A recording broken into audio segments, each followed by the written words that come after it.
You're listening to the Beats and Bars podcast hosted by Battle Beats. This podcast is out there to shine a light on the most slept on and underrated rappers and producers. Hey guys, what's up? It's Battle Beats here with another episode of the Beats and Bar podcast. How's it going, 10K? Hey bro, how you doing? Yeah, I'm pretty good. Hey, thanks for joining the podcast and jumping on.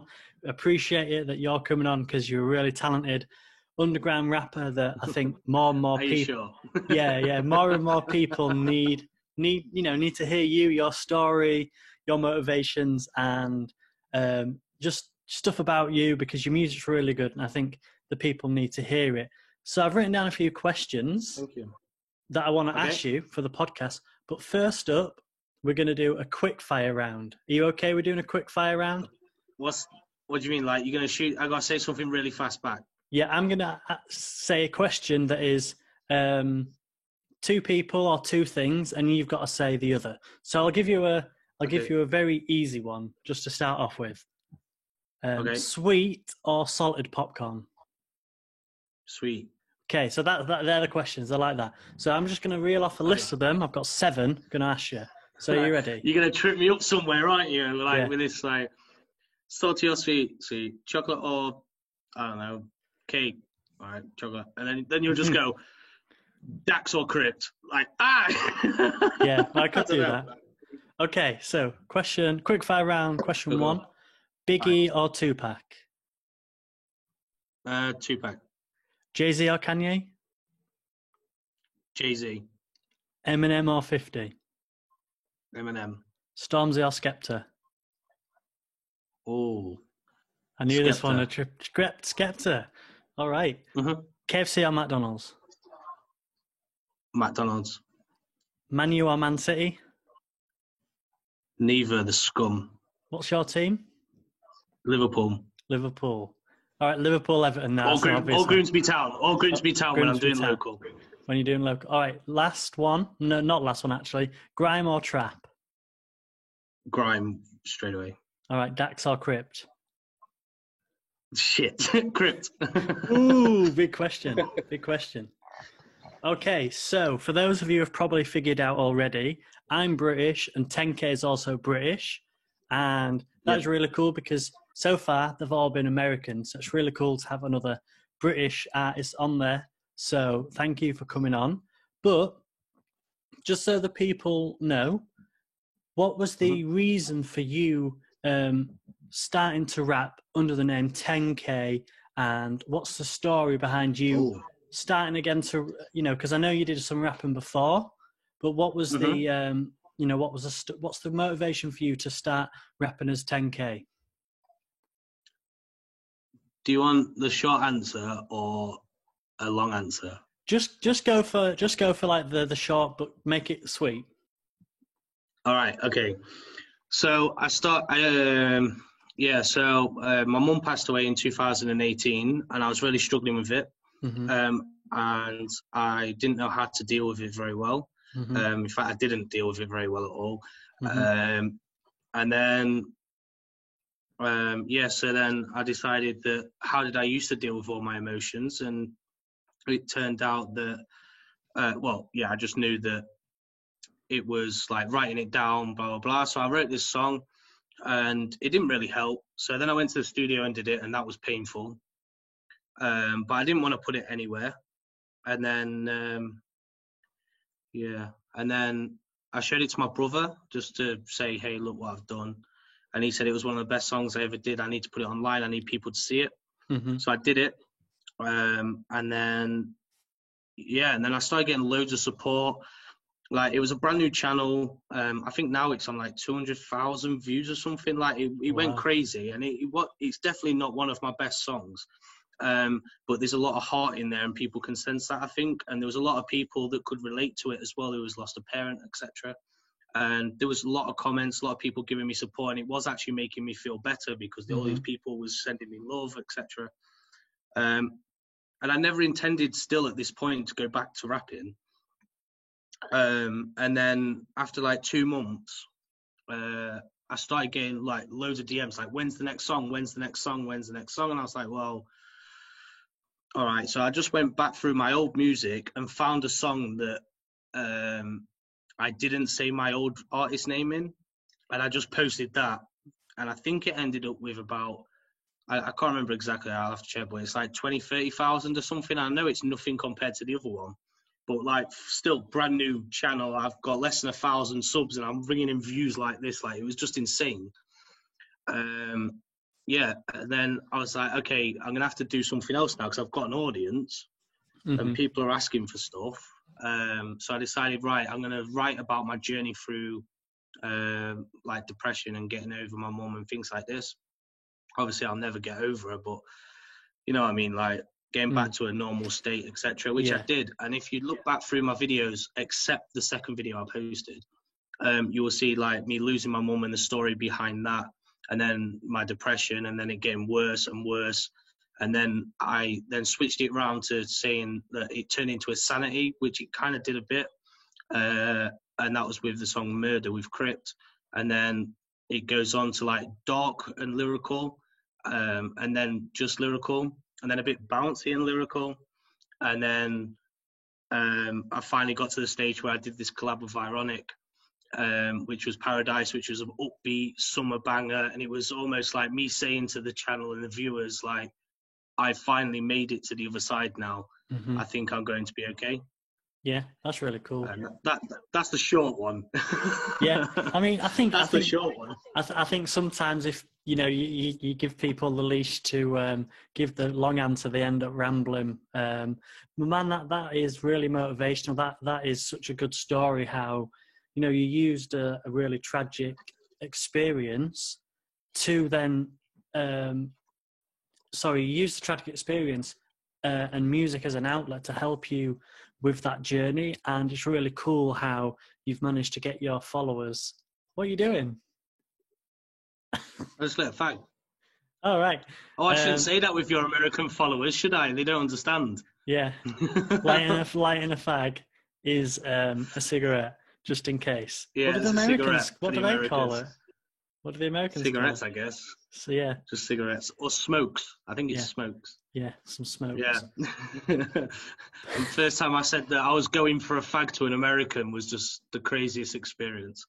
Yeah, you don't want to say that. No, but it's really cool how you use music as an outlet, and there's so many people in the world that can relate to, losing a parent or having depression and just feeling so low in the life. And music is one of the things that is a good remedy, and it brings healing to things like that. And I think it's really cool how you've got a load of people who were relating to what you were going through, and how your music was a journey of you sort of coming out of that, and then coming into a better place. And some of the tunes that you write now are, some of them are really funny, some of them are just really bouncy, and really. So it's really cool to see the journey, and that also, you might not realize, but that gives the people who are listening to your music a hope, to the point where they're like, well, 10K managed to get through it. Yeah, he might still struggle with stuff, whatever, we're human, but if 10K can get through it, I can get through it too. And that's kind of like a cool message that you give off without maybe even realizing. So hats off to you, man, for not giving up as well. And like, it's crazy how the sad thing that came back off that though from my lesson was people only liked me when I was depressed.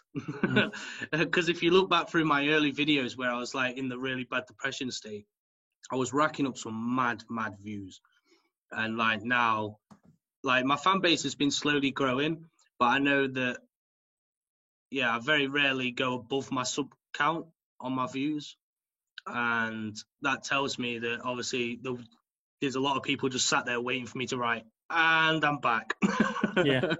But I think that's good.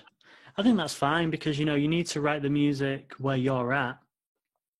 There's too many people who are writing songs, and they're trying to just fit in a void. I mean, I love Drake's, some of Drake's music, but a lot of his music nowadays is written explicitly for TikTok and for people to dance to it, and then it goes viral. So that's, he's doing the music for them, maybe not necessarily the music that's on his mind or his heart. The great songs, I'm not trying to slander him at all, but it's like, I think as an underground artist, you need to write songs that are where you're at, what's on your heart, and you know what I mean, because that's where the real music can come from. Because Drake's probably spilt his heart out in all of his albums, but he's at the point now where he can just drop a Tootsie slide and do a little wiggle, and then he gets everyone in the world, you know, copying him. But I think as underground, I want to see Drake do a little wiggle now. Yeah. as underground artists, I think it's key to write from your emotions, because that's where real music comes from. But moving aside from that, so yeah, you started as 10K, but you said that you've been rapping before. So when did you actually start rapping for real? When were you like, right, I really like rapping, I think I'm gonna give this a go? I used to just rap Eminem songs for ages, like through teenage years. And then when I was 16, one of my friends said, like, you need to just write one of your own songs. So I did. And that same friend I bumped into, that I hadn't seen in over 10 years, I bumped into him, like, not last year before, at a wedding. And he still remembered the entire song off by heart. Did he? And I don't. That's sick.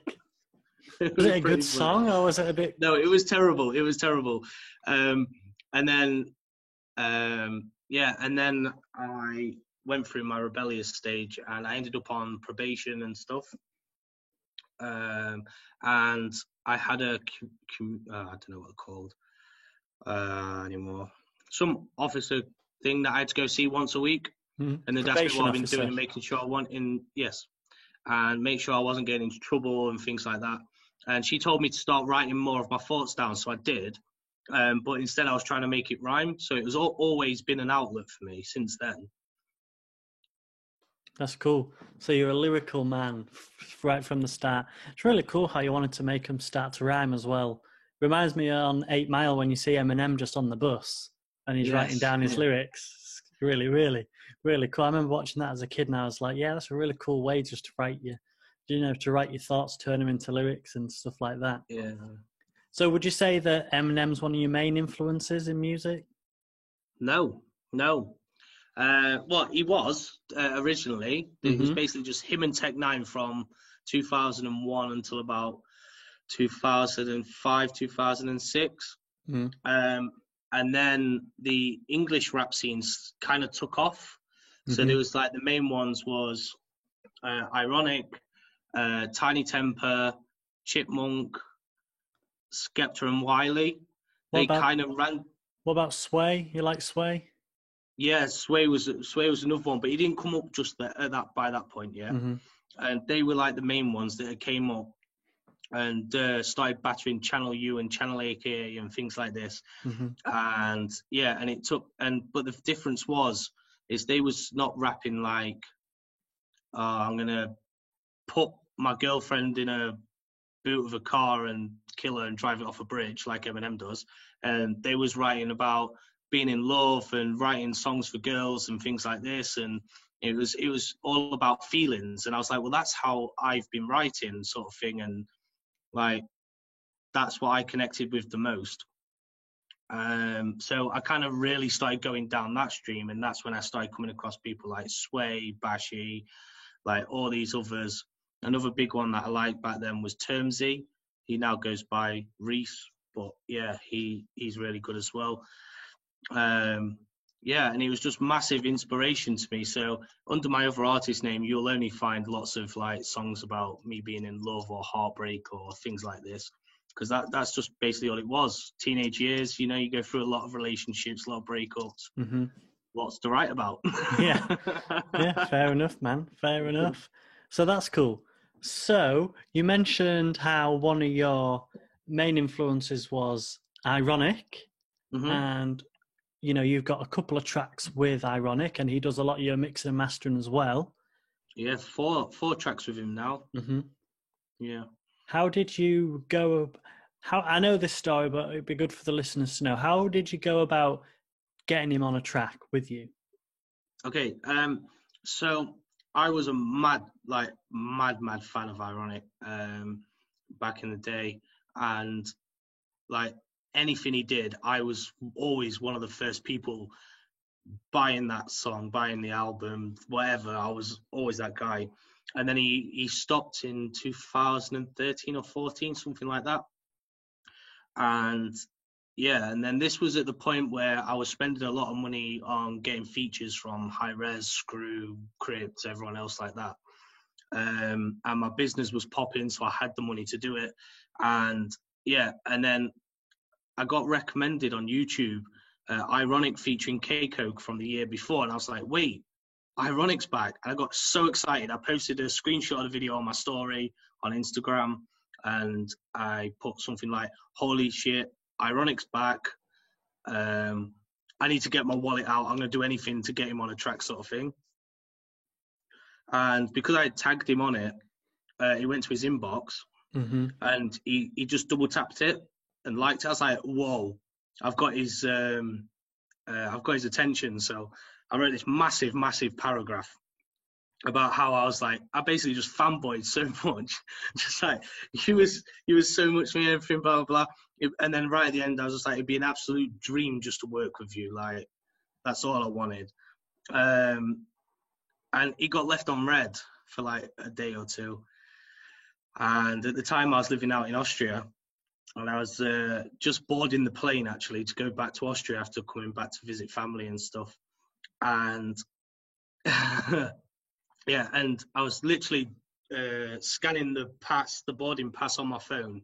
And as the notification came through from him saying, send me some of your stuff. I was like, yeah, all right. So I sent him some of my stuff, sat on the plane, and I was like, I'm going to have to put this on airplane mode in a minute. So I sent him some stuff, and he said, yeah, let's work. I was like, wait, but I'm leaving. I'm not due back in England for a couple of weeks, maybe 3 or 4 weeks. I don't know yet. I don't have a return ticket. Like, my return ticket is to Vienna because that's where I live. Like, I don't know when I'm coming again. I'm going away from my studio, blah, blah, blah. So I just instantly went onto YouTube, just put happy, upbeat summer anthems, went on a few of the common beat stores that I used a lot, searched like different styles that I think he would sound good on that I would do, downloaded them all, put my phone on airplane mode, wrote the song, went through all the beats, wrote the song and everything by the time I had landed.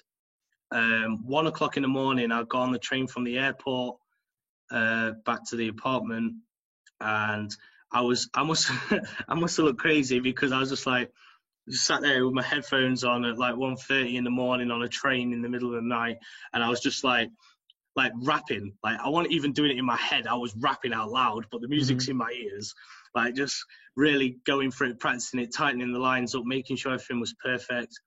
Then I got back to the apartment about 3 in the morning, and I sent him an email and just said, like, this is the beat I've picked. I will record as soon as I can. Let me know what you think. It got left on red again. Evidently, it was in the middle of the night. So then all of the next day, I heard nothing back either. And the day after, I got a message saying, this is proper dope. I've already started writing. Let's do this. I was like, oh, man. So do you know who Conchita Wurst is? No, I don't. You will do when I explain it. It's the person from Eurovision who is a woman with a beard. Yes, yeah. I know, yeah. Yeah. Female Jesus. Yes. So I went, so I went on Google. I was like, okay, recording studio Vienna, and her studio came up. And I was like, okay, let's go there. And it was so expensive as well. For the one song, I think it was something like €500 to go record that song. I think I was only there 2.5 hours. Like, it was really expensive. And I was like, I don't care. I've got to get this done. Time is key here. So I did that, and then sent it back to him. And he was like, yeah, I love it. And here's my verse. And I was like, oh my God, I've got his verse now. Like, he cannot back out. Like, this is like the best thing ever. And I was like, all right, let's try and push my luck, because that's my thing. I push my luck. And I was like, can we meet and do like some music video for this? And he was like, yeah, I'm down. And I was like, yes, I get to meet him. And then right at the beginning of this Paradise video where I'm like, I get up out of the chair when I'm talking to this other guy, and Ironic walks in, and I get up. That is literally the very first time I actually met him. It was all caught on camera sort of thing. So like the smile, the surprise, everything on my face was all completely real. Yeah, and then that's the story of how it happened anyway. Yeah, that's cool, man. So, and when you met him in real life, was it just super crazy? Just what was going on in your head? Well, to start off with, one of the producers from the studio, because the studio that we did the video in is the same studio that Ed Sheeran uses, Stormzy uses. In fact, in the back there's a guitar with a Union Jack on it, and that's Noel Gallagher's actual guitar that he uses on his performances and stuff. Adele records there, so like all the big names record there. That's why we chose it. But one of the producers just said, "Hey guys, Ironic's in the reception. Is it you guys he's looking for?" And I was like, "Yeah, send him in." And then obviously, yeah. And then so I was crapping myself until we met. And I guess you can tell because like he was just like, "Bro, you just chill out. Honestly, I'm just a person, just like you. Don't worry, blah blah blah." And it just made me feel really at ease. And then we spent most of the set literally just joking around. We made a lot of jokes together. It was literally like we was childhood best friends that had just caught back up after many, many years sort of thing. Like we just clicked and we got on really well. And then we stayed in touch afterwards. And and we just got on really well. Like he's got an album coming. I've heard all of that. And when he released his last song, which was Letters to the World for the NHS, he sent it to me on WhatsApp and said, "Let me know your thoughts on this." So I get all this preview stuff, and it's just really nice. And we just get on really well now. We are literally friends now. We talk a lot. We see each other a lot. Yeah, it's really good. Yeah, nice, man. So you literally just tagged him on something and he saw it, and and that was the beginning of And you was a little bit of a cheeky bugger, and you managed to get. I pushed my luck. Yeah. Yeah, you managed to meet him as well. Hey, man, that is really cool. That is super cool. And you've done 4 tracks with him, and he's a really talented guy as well. He's got a unique style as well, which I really like. But moving aside from that, you've done a lot of features with a lot of underground rappers that we're all linked up with. What would you say is your best feature that you've done for someone else? For Kerwall, I did a song for him. He's an Australian rapper. That is my favourite feature I've ever done. Probably the favourite feature I ever will do. It was really good. It was an all-round really good track. So Kerwall's small. I can't even remember how I came across him. But yeah, I was like, I subscribed to him because I really liked it. I don't know if someone sent me it or I don't know. And I ended up subscribing, and I was there, and I listened every time he uploaded, because if I subscribe, I always put notifications on, because I subscribe for a reason. I didn't do it so to get numbers. And I was always there in the videos, and after like the fourth video I commented on, he was just like, "Bro, you're always here supporting. It's amazing. We should work." And I was like, "Yeah, just hit me up on Instagram. I'm game." And we talk all the time. We don't even talk music all the time anymore. We talk an awful lot. We've been talking now maybe 8 months or something, and we still haven't even planned a song since or anything. We just continuously just talking about random stuff. It's a nice relationship we got going. And it was also around the time that I decided I was going to try and go a bit more commercial. So, and he wanted the dark 10K, and I wanted to do the upbeat one, and I found this happy middle, and it just worked so well. And it was also the first time Dwayne TV reacted to one of my songs and didn't find anything wrong with it. So that was also a big moment for me. Yeah, that's good, because when you find if there's a certain reactor who's always giving you feedback in the pot, and there's a time when they don't, that's always a good feeling. You're on the right paths and stuff like that. Hey, it's great, man. Me and Dwayne TV go right back. I did a video, actually, it's on my channel, of all the feedback he gave me. I just cut out all the videos. I cut out all of the bits where he's saying nice things about my songs. I just put the criticism. and you can see like through each song how much better I'm getting, because every time he reacted to me, I said to him like, I took in your advice, I've put it into play, please listen to this one and let me know if I've done it again.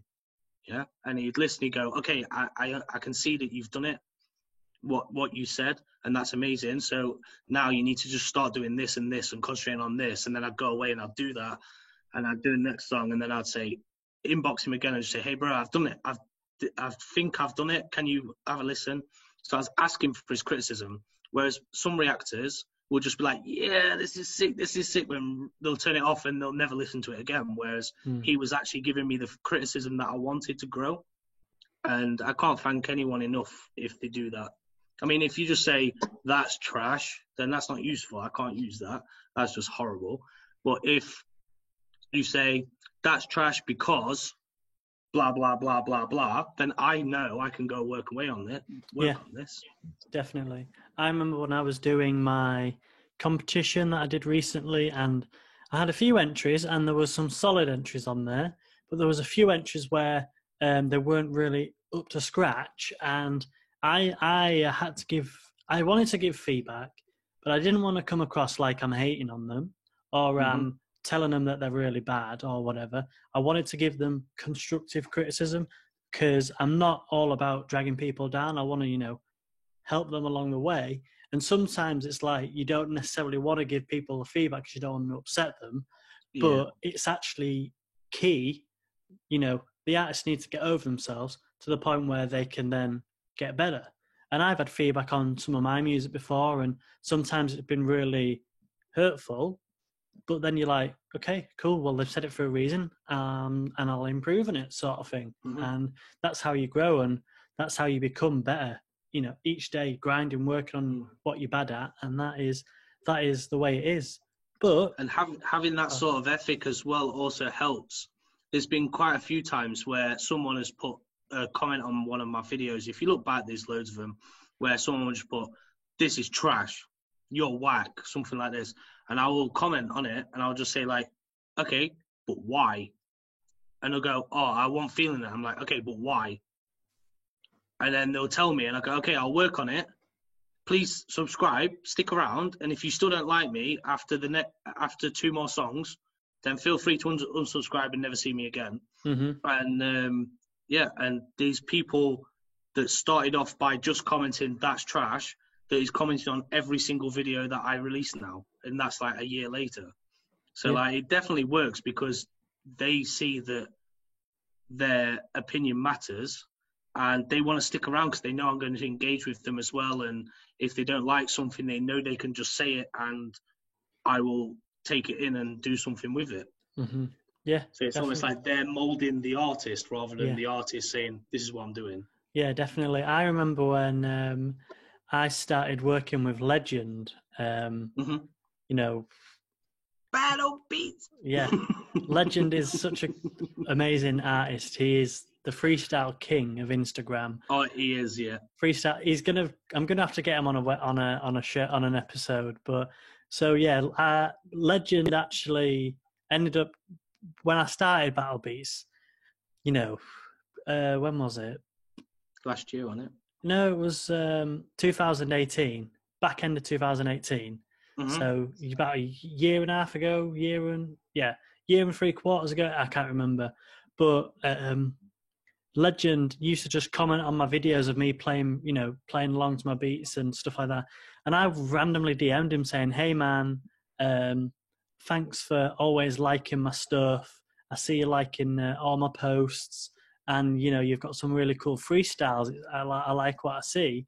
And then from there, we just started chatting, going back and forth, and he actually helped shape the way that I make my beats, because I used to make them a certain way, and then he was like, "Oh man, listen to this beat, I really want you to make me something like this or whatever." And he was just always, and he's not a producer at all, but he's listened to hip hop all his life, and he knows exactly what he wants to hear, and he really helped shape the way that I make the beats and the way that I think about making the drums especially. And it was really cool, because I would make something, send it to him, and he'd be like, "Yeah, it's cool, what about this? Try this. And I'm really grateful for that because he actually helped make me a better producer. And no, he's not a producer, or he probably doesn't know how to make a beat. I don't know. But the fact that he knows music and he knows what he wants to hear because he's a rapper and he likes hip hop, it really helped shape me. And I'm really grateful that he's been able to do that. Yeah, exactly. And help me along the way. And at times, not going to lie, it's kind of annoying when, you know, that people are giving feedback. It is. I don't like criticism. Ask my wife. She'll be the first one to say I don't like criticism. Do you know what I mean?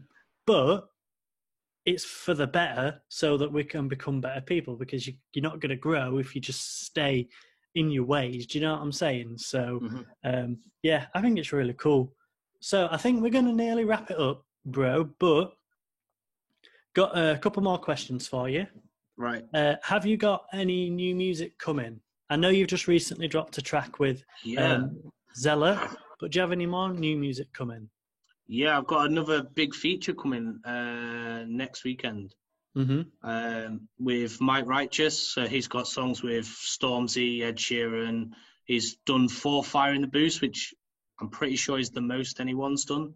Yeah, he's really big. He's probably the best rapper when it comes to lyrical.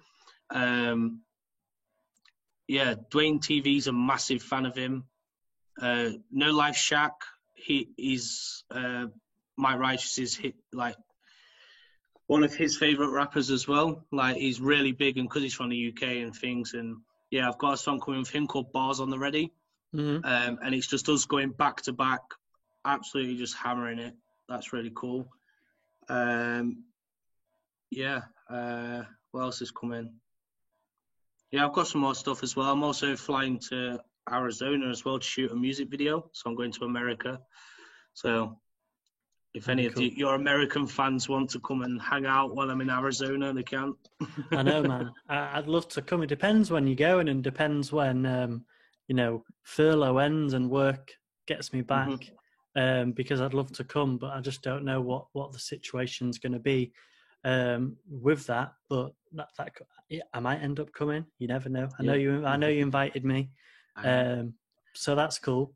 But what would you say? So you've got some really cool music, and did you also mention to me a few weeks ago that you have an album coming, or is that something that's still in the works that might take a little bit longer? Yes, I have an album coming. So in January, I think it was, I put a tweet out and I just said because I wasn't releasing every month anymore. Like, it slowed down a bit because I was concentrating on getting my life back on track. And I just randomly decided, screw it, I'm going to go back in again properly. So in January, I just tweeted and said, I will release a song every 2 weeks until the end of June. And then by the end of summer, you'll have an album or something like this. And so far, I've kept up with it. But I've been working and writing the album for like this whole lockdown. But now it's got to the point where I'm just getting annoyed with it, because I have literally spent maybe 5-6 hours a day, every day of lockdown, writing music. So I've been taking some time off from writing for a few weeks now. No, not a few weeks, sorry, a few days. And I don't plan on starting again for at least another week or two. But once I do, yes, it will come. And I have already written 12 songs, but I said that I'm going to do a 20-track album. Yeah, and then the plan after that is to just release a lot of EPs.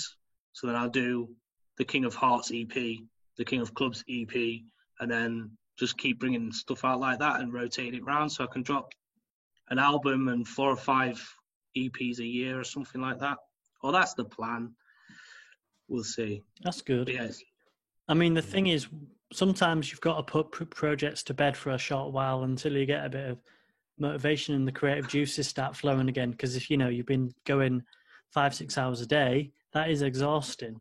And, you know, you do need a rest and stuff like that. So I think that's fine. And not a lot of artists don't understand they need rest, and then, you know, might start releasing stuff that's maybe not the best. And I think it's good to to keep releasing music, but you got to keep on top of yourself and make sure that that you're on your game. I think I spend every day doing music, but I can tell when I'm needing a bit of a break. Do you know what I mean? Yeah. So then and that's literally where I'm at. Yeah. It's like there was one week when it was crazy at work and I had a load of beats to send out at the start of the week. And I was also moving house, and that was just a bit of a crazy week. So, I managed, but what I decided to do was I said, right, Sunday, I'm just going to do nothing. I'm going to, just chill with the missus and, that's it. And, then back on the Monday, I just felt rejuvenated and I had a full day then just to, and I smashed out some of my best stuff. But if I didn't actually chill on the Sunday, I don't think it would have been as good. So I think rest is important as well. What would you say keeps you motivated and keeps you grinding on music? Ironic. Mm-hmm. Literally just him. Because, like I say, with this stage that I'm at now as well. So around January time when I decided to announce all that stuff I just spoke about, I was kind of losing my motivation, and I felt like maybe I should just stop and concentrate on life and stuff. But it was the fact that, and then I went to Ironics to studio and recorded there, and he did all the producing and stuff, and I was just like, I can't not do this anymore. Like, I need to continue with this. This is where I want to be.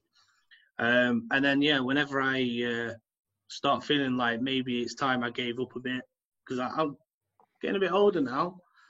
And, so I was, and then what I do is I just go see him. And then that's it then. I leave like, I'm going to be a rapper tomorrow.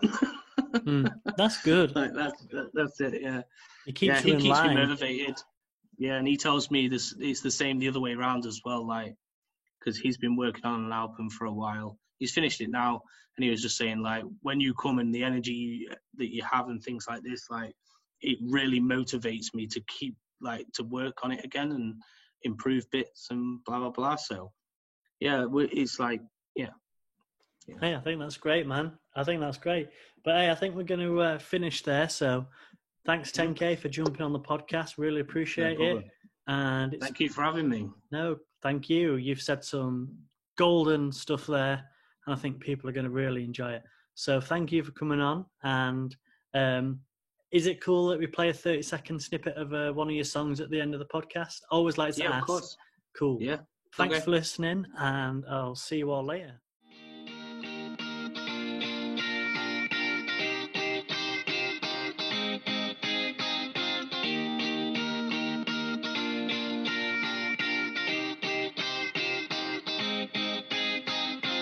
First night I had to make mine. We laughed and joked, drank too much wine. I knew right there I loved your smile. Lingering touches, love in your eyes. See, we are more than friends. This all started in my DMs. My heart was one, but now it blends. I always love to hear from you again.